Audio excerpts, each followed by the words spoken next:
One of the challenges of thinking about strategy is that you can't think about each box independently. It's not decide on where to play and then decide on how to win, but you actually have to create choices that are reinforcing and that fit with one another. What's your advice on that front? Well, the first thing I'd say is it is the one thing that makes strategy a little bit hard.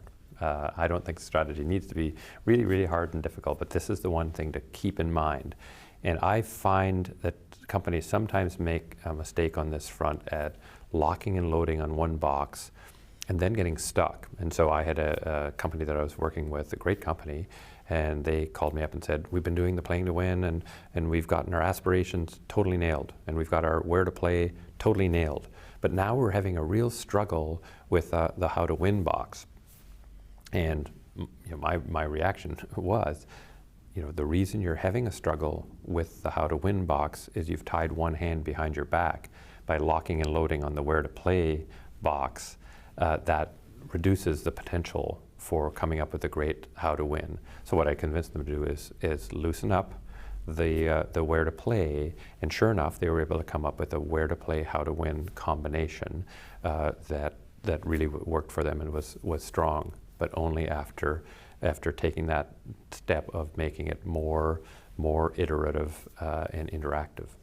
And one of the things you can do to be helpful in this is to look at some of the examples that we've provided. So Olay is one of our favorites, and they really do have a lovely set of reinforcing choices. The aspiration was to have a leading market share brand in the skincare, beauty care space.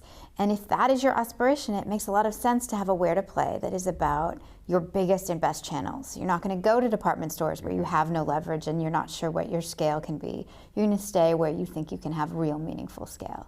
And once you've chosen a where to play like that and you're starting to think about a different where to play for customers, the idea of women in their 30s and 40s, you're not going to go to a formulation that fights blemishes really well.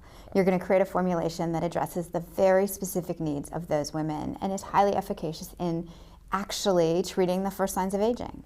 But best practice really, start with where to play and how to win. Start with that heart of strategy and build out to the capability systems and revisit the aspiration from there. Absolutely.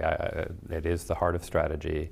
It is the trickiest part, but it's the part where it is a lot of fun, I find, to be able to think about that back and forth, consider lots of possibilities.